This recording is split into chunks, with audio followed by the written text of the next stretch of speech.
Cá estou para o vídeo mais inútil sobre ciência de dados neste canal, dirá no YouTube. Eu vou discutir nesse vídeo se cientista de dados é realmente cientista ou não. Por que eu vou falar disso se não é útil? Bom, porque eu tenho uma proximidade com cientistas. Se vocês acompanham o canal, vocês sabem. Eu faço física, trouxe vários cientistas aqui para o canal. Tem uma relação muito próxima.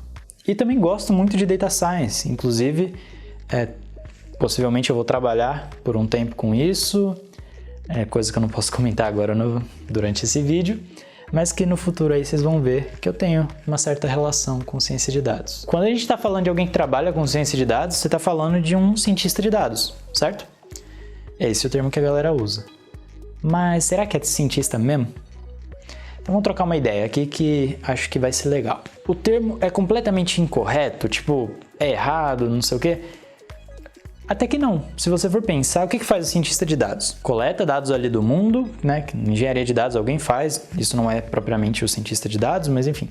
Os dados são coletados, vem para o cientista de dados. Ele ou ela pega e analisa esses dados, faz uma primeira análise, vem com algumas hipóteses, cria modelos e tenta validar essas hipóteses, ver se elas são verdadeiras ou não, com base na resposta do mundo. Ou seja, você tem umas hipóteses que podem até ser verdadeiras para aqueles dados, quando você estiver analisando, mas que não necessariamente são verdades no mundo, quando você for realmente coletar mais dados para ver se isso continua valendo. E isso é muito parecido com o que cientistas fazem.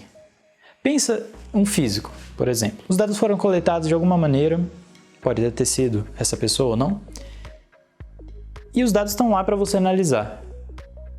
Como que você analisa? Você faz uma série de coisas ali, gráficos, transformações e não sei o quê, vem com algumas hipóteses de algumas coisas que parecem ser verdades, parece ter uma lei ali, parece ter alguma coisa rolando que a gente nunca viu. Tu cria um modelo para isso. Você fala, ó, se essa hipótese for verdadeira, então vou ter esse modelo aqui que ele vai me permitir testar essa hipótese. Por quê? Porque se essa hipótese for verdadeira, eu aprendi alguma coisa e eu tenho esse modelo aqui que vai explicar. Se ela for falsa, eu também aprendi alguma coisa. Não é tão legal errar, mas é o que mais acontece. Tanto em ciência de dados quanto na física, ou qualquer outra área da ciência. Então isso é muito assim a vida do cientista, né? Depois que você criou o seu modelo, com base nas hipóteses, você leva isso para o mundo e o mundo é que vai te dar a resposta. No caso de um cientista de dados, sei lá, é o mercado. Então você vai pegar o seu modelo, levar lá para a empresa que você criou o modelo, ela vai aplicar isso no aplicativo que eles estão fazendo, vai coletar mais dados e vai ver se é verdade ou não. Vai ver se seu modelo ele generaliza, se ele fica só naqueles dados que você usou para treinar ou não, ou se é uma coisa muito poderosa que realmente se aplica a vários outros dados aí que forem sendo coletados no decorrer do tempo. Mesma coisa com física. Você fez um modelo, não é para ficar só ali naqueles dados. Tu faz um modelo que espera-se sim que expliquem aqueles dados, isso é tipo condição mínima, mas em geral o que você quer é que quando fizerem outros experimentos também sejam explicados com base nesse modelo que tu fez. E no caso da física, é o universo que vai te dar essas informações. Você fez as medidas ali na natureza. Quanto que na ciência de dados é o mercado, em geral, que vai te dar. Então você pode ver que são coisas minimamente parecidas. Portanto, do ponto de vista de analogia, legal. Faz sentido, o cientista de dados parece realmente ser cientista, porque o que eles fazem se assemelha muito com o processo de se construir ciência. Então, Caio, cientista de dados é cientista? Não é, necessariamente. Mas pode ser. Vou explicar. O que é um cientista de fato?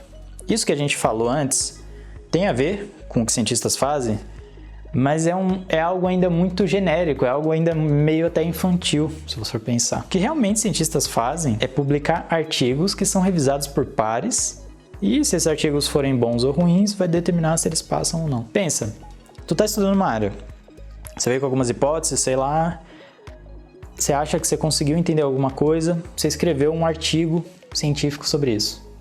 Alguém do outro lado do mundo que não te conhece, que não liga para você, que nem vai ver teu nome ali em cima, vai revisar esse artigo, é um outro especialista da mesma área, vai revisar esse artigo, vai tentar escrutinar o máximo possível, porque a ciência é isso, é não deixar passar o que está errado, passa o que está certo, ou o que parece certo.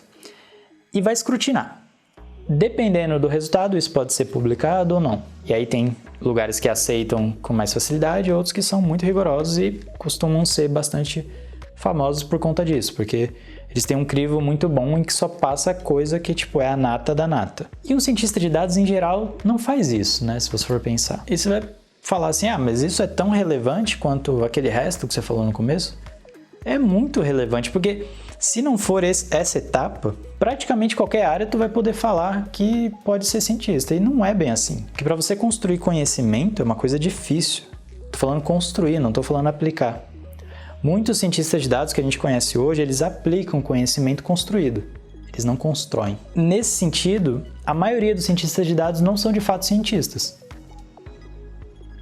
Porque eles não publicam artigos revisados por pares, etc. Porém, sim, tem alguns que são. Ai, que confuso. Não é confuso. Pensa. Se você é um cientista de dados, trabalha numa empresa, você está pegando um algoritmo pronto que alguém criou e aplicando, tu é um cientista de dados, mas você não é de fato um cientista. Boa.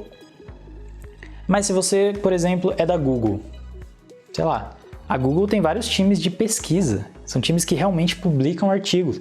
Igualzinho se faz nas universidades, com aquele mesmo rigor que a ciência precisa, que faz a ciência de fato progredir, de forma lenta, mas bem segura, bem consistente. Facebook também tem o Facebook AI. Você vai ver Google Brain, Facebook Research, sei lá. Tem vários grupos aí nessas grandes empresas que de fato se dedicam à pesquisa.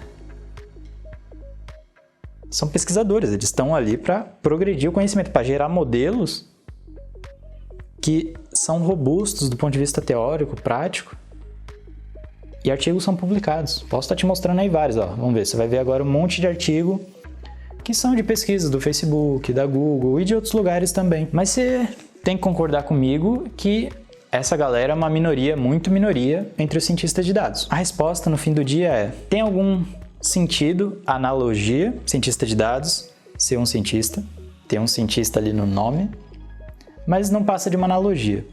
A maioria dos cientistas de dados não são de fato cientistas, porém alguns o são, aqueles que publicam artigos revisados por pares. Então, eu acho que esse vídeo, embora ele não seja útil assim para um cientista de dados, eu acho que, não vai mudar nada se é cientista, não é só um nome, sei lá. Eu acho que é legal pra gente entender o que é um cientista.